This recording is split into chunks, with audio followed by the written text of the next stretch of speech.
Agora, a fala do general ucraniano hoje, de que a situação pode, vamos dizer, a partir dessa reaglutinação de tropas russas, nós podemos ter novas frentes, nós podemos ter novos frontes, ela é sintomática, porque a gente observa que você tem aí no parlamento da Grã-Bretanha a notícia do encaminhamento de mais armas. Você tem aí toda uma propaganda, inclusive da eventual eficiência desses HIMARS, que fizeram um ataque no dia de ontem, que promoveram um ataque no dia de ontem, que foi grave, gravíssimo.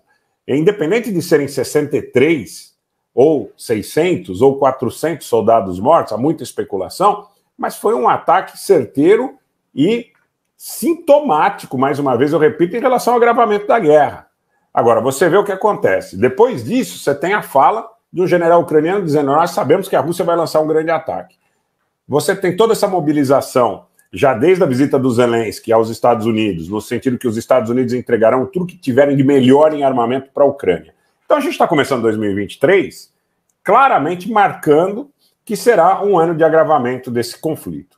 O Putin, utilizando o termo guerra, fica muito claro que aquela narrativa anterior de operação especial, uma situação pontual em relação a regiões da Ucrânia, muda de figura. Muda completamente de figura. E tem um ponto que eu não posso deixar de repercutir com vocês. A perspectiva de um aprofundamento da aliança entre a China e a Rússia. Me parece que haverá uma visita do Xi em 2023 à Rússia, que está sendo negociada. Essa visita deve demarcar, na realidade, novos princípios, novos elementos nessa aliança entre a China e a Rússia. E esse é um ponto fundamental para a gente entender o que vai acontecer no mundo em 2023. Quero deixar meu abraço para o pessoal do Eleva Brasil, que está aqui com a gente. Um abraço, Renan, obrigado pela presença. Agradecer também ao Marcos Lima pelo super sticker. E agradecer também aos super chats e super stickers anteriores ao início da live. Muito obrigado, pessoal. Se eu perdi algum, peço desculpa por não citar nominalmente, tá? 2023 começa com todos os indicativos que será, infelizmente, o ano de um conflito mais sangrento, o ano de um conflito perigoso, que continua, ao meu ver, modestamente, tá, pessoal? Modestamente, continua sendo, para mim, um conflito que pode ter um desfecho muito mais dramático do que a gente está vendo até aqui. Agora, eu não vou mais arriscar falar percentualmente qual é o risco que a gente tem desse conflito se tornar nuclear. Agora, que pode ocorrer a utilização de armamento nuclear, principalmente armamento nuclear tático, eu não tenho mais a menor dúvida. Por que não tenho mais a menor dúvida?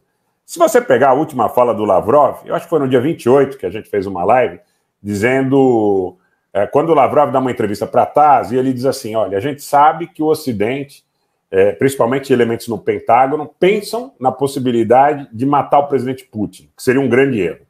Mas quando ele fala sobre isso, ele fala também que esses setores poderiam empregar aquela política, já conhecida, aliás, desde os governos democratas do Obama, do Clinton, nos Estados Unidos, de ataques preventivos. E o que seriam ataques preventivos? Ataques preventivos não necessariamente seriam ataques, como eles chamam de decapitação contra a liderança russa. Pode ser um ataque, inclusive, nuclear tático, contra uma concentração de tropas russas. E você sabe aonde eu tenho medo disso? Eu tenho medo do seguinte, há uma mobilização grande na Rússia em andamento. Podem se seguir outras. Mas nessa mobilização já haverá concentração de tropas, de blindados, importante em direção aos objetivos que forem traçados. Se é Odessa, se é Kharkiv, como falou o general Melnik, se é o corte da fronteira na Ucrânia Ocidental com Polônia e com Romênia, eu não sei dizer para vocês. Eventualmente até um ataque contra Kiev. Agora, isso pode gerar uma ideia que os Estados Unidos há muito tempo alimentam, da perspectiva de setores do complexo industrial militar nos Estados Unidos, de que eles possam ir para o embate nuclear contra a Rússia e, eventualmente, até contra a China, e ganhar esse embate. Se isso é possível militarmente, eu não sei dizer para vocês. Agora, que é possível que o conflito se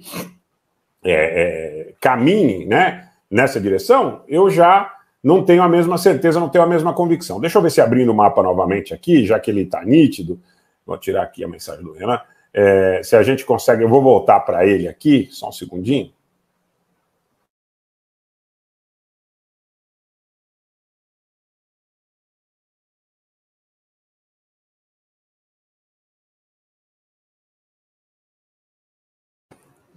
Ó, pessoal, é o seguinte, ó. Deixa eu puxar para cá. Vocês estão vendo aqui, né? Aqui é Kiev. Aqui está Kiev. Kiev, estou passando aqui o cursor. Ao norte está Belarus. Pode ocorrer uma ação de Belarus em direção a Kiev. Mas pode ocorrer também uma ação contra essa margem aqui, ó. Lutsk, Lviv, que também poderia partir de Belarus e caminhando ao sul, né? Em direção a Ivano-Frankivsk, aqui, que selaria a fronteira entre a Ucrânia, a Polônia e, eventualmente, aqui embaixo também, mais ao sul, a Romênia. É daí que vem os grandes fluxos de armamento, tá? É daí que vem os grandes fluxos de armamento. Esses grandes fluxos de armamento que têm chegado pela Polônia e também pela Romênia, nos últimos dias têm aumentado. Eu tenho remarcado e sempre considerado muito a questão das fontes de informação nestas duas fronteiras. A gente construiu a possibilidade, a perspectiva de diálogo com algumas fontes de informação nestas duas fronteiras, que desde o começo de novembro, aproximadamente essa data, eu diria a segunda semana de novembro de forma mais marcante, tem dito o seguinte, olha, cada vez entra mais armamento para a Ucrânia. E até aqui é uma dúvida que em muitas entrevistas a gente tem perguntado, conversado com especialistas, mas por que a Rússia não destrói a possibilidade aí do acesso logístico desse material, né? Se não vai atacar, muitas vezes, dentro do território polonês ou dentro do território romeno, em função aí da perspectiva de envolver a OTAN diretamente no conflito, poderia atacar as infraestruturas, a infraestrutura, o conjunto de infraestrutura que permite o deslocamento rodoviário e ferroviário desses países em direção ao centro da Ucrânia, ao leste da Ucrânia e ao sul. Agora, aconteceram alguns ataques? Aconteceram. Agora, não foi nada definitivo que vedasse o acesso. Será que essas novas mobilizações russas não visam uma entrada de tropas em grande escala, em grande quantidade, para selar essa fronteira? A questão é essa, gente. Tá?